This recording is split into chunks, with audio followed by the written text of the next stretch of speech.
Bonjour Doriane, Bonjour Didier. tu es artiste et performeuse, tu vis à Marseille, tu es diplômée de l'école d'art appliqué, l'école du Perret, et tu poursuis actuellement tes recherches en master psychanalyse à l'université de Montpellier. Une discipline, la psychanalyse, à laquelle tu empruntes des protocoles pour tes démarches, intimes, étrangers, ce qui cloche, nous échappe, invention, résistance, normes sont autant de mots et d'expressions que tu associes et à travers lesquels j'aimerais que tu nous présentes ton travail. Alors oui, la psychanalyse, c'est un champ qui m'intéresse depuis très longtemps, dans lequel je suis engagée depuis une vingtaine d'années. Et c'est vrai que dans mon travail artistique, ça a toujours eu une part, au départ, un peu en soubassement, qui était plutôt, qui faisait partie de mon travail de recherche, mais que je ne montrais pas nécessairement. Et au fur et à mesure du développement de ma pratique, de l'évolution de la pratique, j'ai décidé de montrer ce côté-là et tisser de plus en plus de liens entre l'art et la psychanalyse, mais de manière ouverte et franche, on va dire. Pour ce séjour de recherche au Bel Ordinaire, tu souhaitais poursuivre tes expérimentations autour du projet L'étrange envers des rêves, avec la démarche de penser le rêve comme un espace de résistance en contrepoint de la production de ces nouvelles images qui sont générées par l'intelligence artificielle. J'aimerais que tu nous parles de ce projet, L'étrange envers des rêves, et de la forme qu'il prend au Bel Ordinaire. Alors, l'étrange envers des rêves, en fait, c'est né d'une réflexion sur le rapport du texte et de l'image. Et ces deux matérialités qui m'intéressent beaucoup dans mon travail depuis longtemps. Et par rapport aux nouvelles technologies là, qui apparaissent avec l'intelligence artificielle, euh, ça me questionnait, je me demandais qu'est-ce que ça veut dire de produire ces nouvelles images qui sont produites par une machine, mais à partir d'images qui sont déjà créées par des humains. Et, et qu'est-ce qui reste de la création à cet endroit-là, la place du processus de création pour les gens, pour les artistes. Et je m'intéressais aussi à la matérialité de l'image, c'est-à-dire ces images qui du coup ne sont plus de l'ordre de la photographie, de l'écriture avec la lumière. Les images créées par l'intelligence artificielle, elles me semblaient nous déposséder de quelque chose et d'être dans quelque chose de l'ordre de l'emprise, de la prise de ce qui est créé par les gens. Et du coup, je me disais, à quel endroit il y a une forme de résistance ou à quel endroit il y a quelque chose qui ne peut pas être extrait et qui échappe à la technique. Et je me disais, l'endroit du rêve, c'est un peu un endroit protégé, intime et où il se passe des choses. Et du coup, c'est le sujet que j'ai traité cette année dans mes recherches en master psychanalyse, la question de la manière dont s'écrivent les rêves et comment l'inconscient va travailler à partir de textes et d'images et les entremêler et comment tout ça se tisse. Et ce qui est intéressant, c'est que dans ce processus-là, qui s'appelle le travail du rêve, Freud, je suis revenue aux fondamentaux, j'ai beaucoup travaillé Freud et Lacan. Il y a quelque chose qui se rapproche du processus de création, du processus artistique. Et du coup, ce travail-là, L'étrange envers des rêves, d'un point de vue plastique, il a un petit peu évolué. Au départ, je ne savais pas trop quelle forme lui donner. Je savais qu'il y aurait du texte et de l'image, mais je ne savais pas trop comment. Et là, pour le Bel Ordinaire, ça a commencé à prendre forme. Et en fait, j'avais envie de donner à voir quelque chose du processus de création en train de se faire, tout en parlant des rêves. Enfin, parler des rêves, parler du processus de création et à quel point ça se rencontre. enfin, qu'est-ce qu'il y a de commun entre la création artistique et la création dans le rêve. Et du coup, j'ai commencé à collecter des images en lien avec soit le processus de création ou le rêve, dans plein de champs différents, mais beaucoup quand même l'art.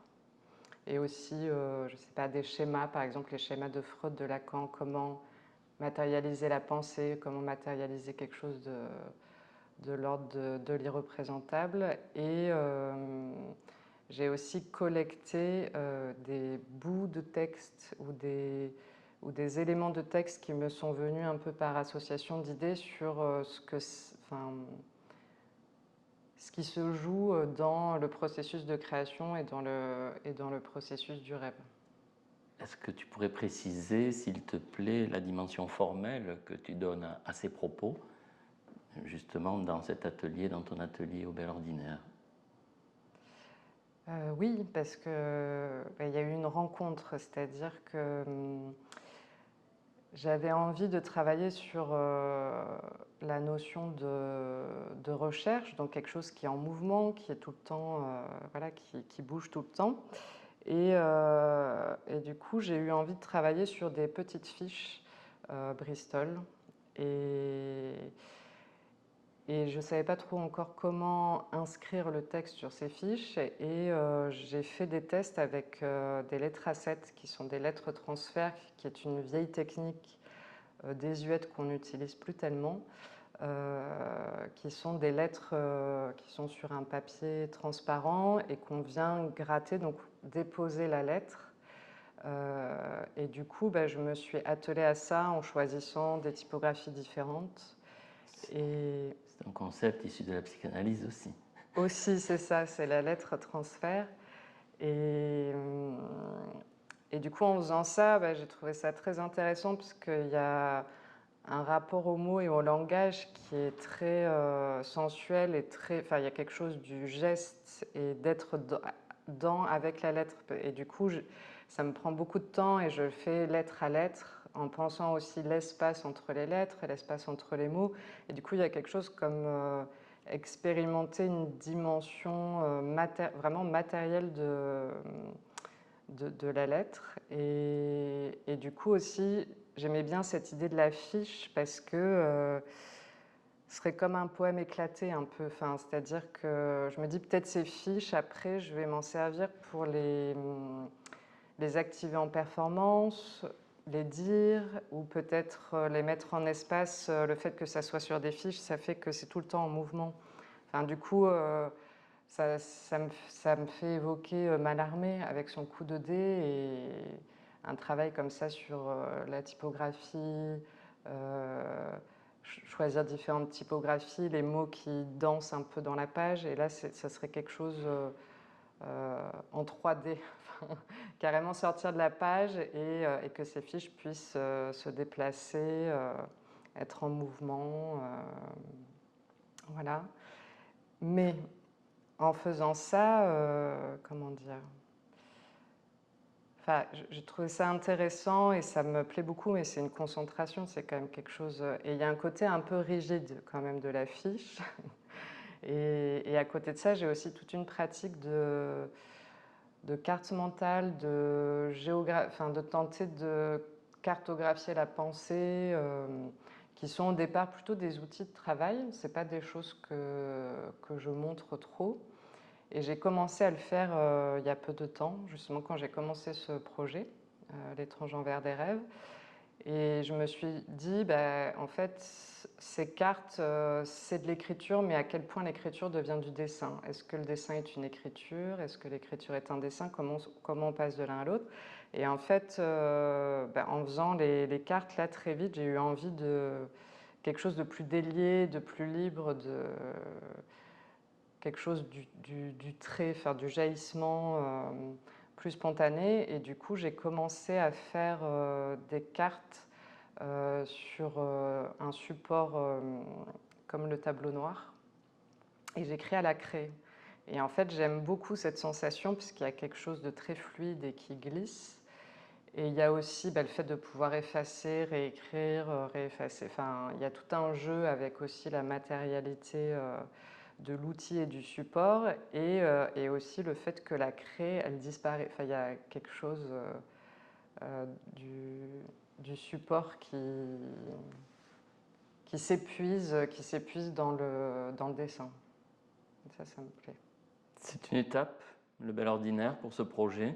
Je pense que oui, mais c'est une étape très importante parce que ça fait un moment que j'y travaille à ce projet. Je l'ai écrit en 2024.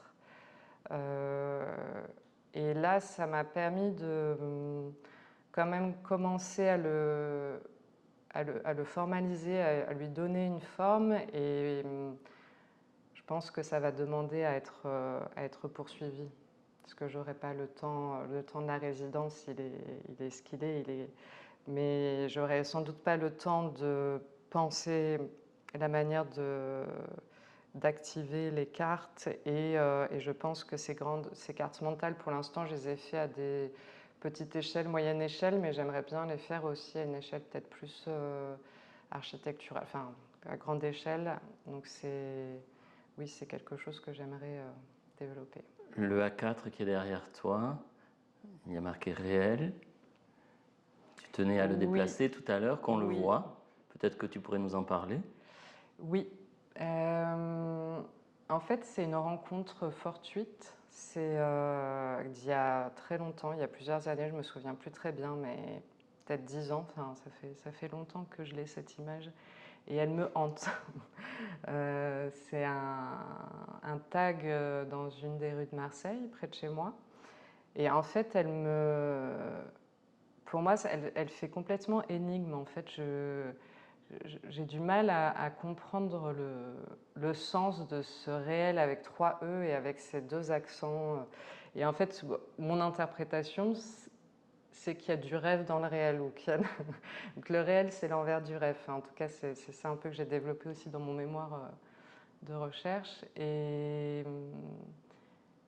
c'est un peu un fil. En tout cas, ouais, cette image, elle compte beaucoup, et elle continue à faire énigme.